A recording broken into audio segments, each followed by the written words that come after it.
Slightly infuriated. Thud, thump, crashing sounds can be heard outside the castle's courtyard as Gareth the Squire struggles to keep up with his father. "Get up, Gareth, we haven't got all day. It's almost time for supper," said the slightly infuriated father.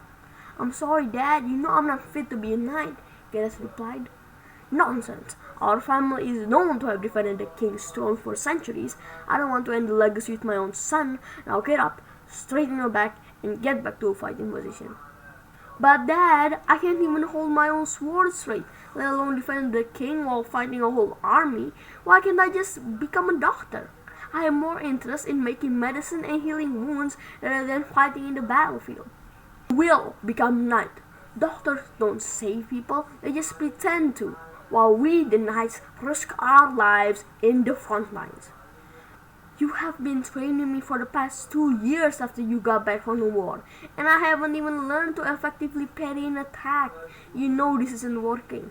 You will not be a disappointment to our family. You will learn to become a knight, and you will keep our family legacy.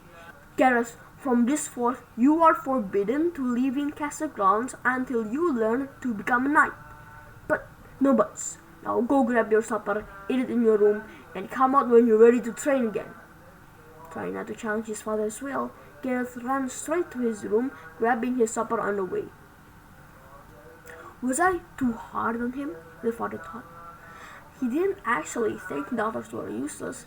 He just didn't want to fuel his son's interest into becoming a doctor.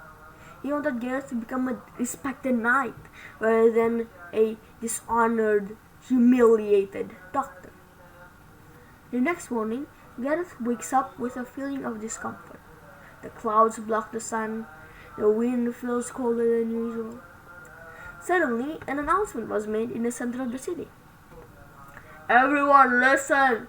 Watchtowers near the gate has informed us that an army of another rivaling kingdom has come to attack us. According to the king, for every family, at least one male above the age of 15 are required to fight in the battlefield to protect the kingdom. If you refuse, there will be dire consequences," said the announcer. A couple of minutes later, knocking can be heard. "Gareth, it's your mom. Open the door, honey." "What, Mom? Are you going to talk me into fighting for the war?" "Well, if you're here to do that, it won't work," Gareth responded. "Gareth, are you still sad about last night?" "No, I'm just...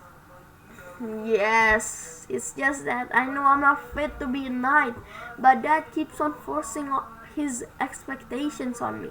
I don't want to be a knight, I want to be a doctor." "Then what's stopping you?" Mom, have you heard? Dad doesn't want me to be a doctor."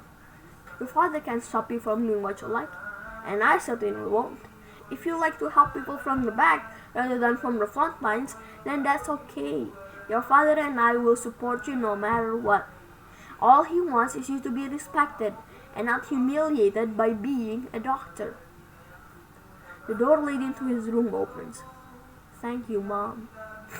"Where's Dad?" Gareth asked his mother while eating breakfast. The mother took a deep breath and said, "Your father went to the battlefield this morning." "But isn't he retired? I'm the one who's supposed to fight to protect the kingdom." "He's already left. He thought you weren't ready for a battle." "Then I need to go there and help him." Gareth immediately ran to his room and grabbed some first aid kits. "Gareth, even though we let you be a doctor, doesn't mean you're ready for..."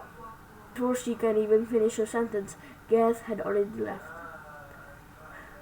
"Be careful out there!" Meanwhile, in the battlefield, knights and squires fought left and right as archers fired thousands of arrows, and knights of the other side brute forced their way into the castle. "Don't worry, man, we can still handle them," said Gareth's father. "We can't win this. It's impossible," a random knight replied. "Nothing is impossible if you put your mind into it. Now charge, man!" Gareth's father fought valiantly, defending his army from many foes. But after a while, Gareth's father noticed that his son was in the battlefield, helping those in need. Realizing that he could be hurt, "Gareth, get out of here! You aren't ready!" he shouted. But before he knew it, he was shot in the back. Gareth saw this and immediately came to help. "Gareth, get out of here!" said the father half unconsciously. "Dad, are you okay?" replied the son. "Yes, I'm okay. I can still fight, but it's not safe here. You need to get out of here." His eyes slowly falls as he fell unconscious. A couple of days later, Gareth's father wakes up with his son waiting by his side. "Gareth, what happened?" said the injured father. "You got shot in the back, but I helped you," the son responded. "And the war?" "Allies from a nearby kingdom helped us defeat them." "Where's your mother?" "Home. Don't worry, Dad. Just rest and it'll all be fine." The father sighed and went back to sleep. Although he wouldn't live to see the future life of his son, Gareth went on to continue the family's legacy to defend the king by helping knights and soldiers in the battlefield and curing many diseases. He even saved the king's life a few times. In fact, he became one of the greatest doctors that ever lived in the medieval time.